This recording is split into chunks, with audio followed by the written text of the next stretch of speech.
Hello and welcome back to the channel, episode 2 of The First Fallen. Tonight we continue our journey into the ranks of the First Fallen, those who turned from the light and became the eternal adversaries of heaven. We've already met Lucifer and Azazel, but the legions of hell are vast, each name carrying its own story. Tonight we have 4 figures that step forward: Astaroth, Leviathan, Samael, and Asmodeus. These are not just monsters from old texts. They are symbols, living warnings of pride, chaos, venom, and desire. So let's begin. Our first is Astaroth.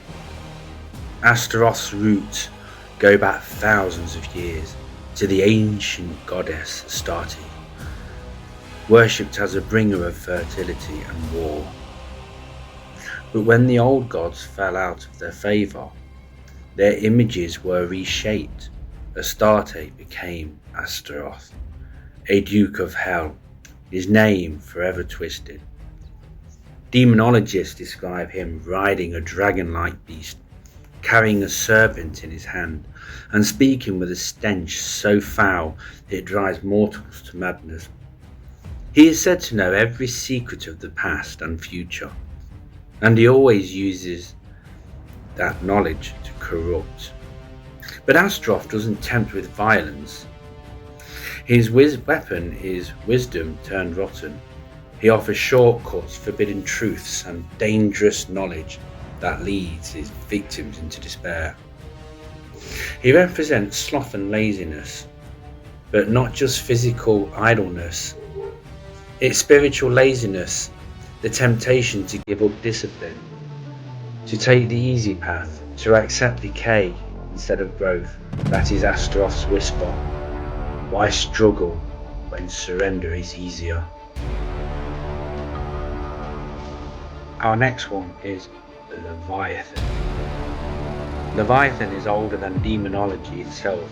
In the Hebrew scriptures, it appears as a monstrous sea serpent, a dragon of the deep, born from primordial chaos, only God can tame it. When woven into Christian demonology, Leviathan became more than a beast. He was said to guard the very gates of hell, swallowing the souls of the damned and dragging them down into the abyss. Leviathan embodies envy. Not envy of wealth or power, but envy of existence itself. His hunger is endless. He devours joy, swallows hope, and drowns anything that dares to resist. Artists often picture him as a coiling serpent, wrapping the world or a gaping mouth through which the lost must pass. But behind the monster lies a deeper truth. Leviathan is chaos, the fear of the unknown ocean, the terror of being swallowed by forces too vast to fight. He is the abyss that waits when all order breaks apart. Our next is Samael. Name means venom of God. He was once a mighty archangel, feared and respected, an executioner who carried out divine judgment. In Jewish mysticism, he was the angel of death, walking among mortals to sever the cord between body and soul. But Samael's role was always double-edged. Some texts claim it was Samael, not a mindless serpent, who tempted Eve in the garden. In this telling, Samael was both divine and rebellious, serving as God's enforcer, but secretly longing to corrupt humanity. His image shifts depending on the tradition. Sometimes he is the Grim Reaper, dark winged and cold. Other times he is a fiery serpent carrying poison in his breath. Unlike other fallen, Samael is not fully cast out. He lingers in the grey, both executioner and enemy, both servant and betrayer.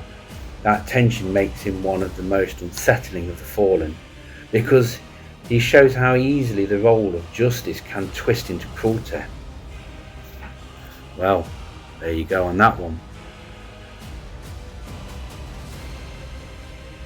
The next, we have Asmodeus. Asmodeus may be the most infamous of the four. He is the demon of lust, obsession and destruction through desire. In the book of Tobit, Asmodeus appears as a jealous spirit who falls in love with a young woman, Sarah. Whenever she tries to wed, Asmodeus slays her husband on their wedding night. Nice. 7 men in total. Only through divine intervention is he cast away. Later demonologists describe Asmodeus as one of Hell's kings, ruling over countless legions. He is said to have 3 heads, a man, a ram and a bull, riding upon a dragon spitting flames as he goes. Very nice. But his true power isn't in monstrous form, it's in temptation. Asmodeus twists love into obsession, passion into ruin. He uses what feels irresistible to enslave, until his victims are consumed by what they crave most. He embodies the sin of lust, but at its heart he represents loss of control. The moment when desire masters you, rather than the other way around. That is why his story has survived, because humanity has always feared its own weakness. So there they are, Astaroth, who poisons wisdom with despair, Leviathan, the endless abyss, Samael, the venomous angel caught between duty and rebellion, and Asmodeus, the king of desire that destroys. Each reflects something more than myth. They are mirrors of human flaws, laziness, envy, cruelty and lust. The first fallen are not distant figures, locked in old books. They live on in the cracks of human nature, always waiting, always whispering. This was only one chapter in their story.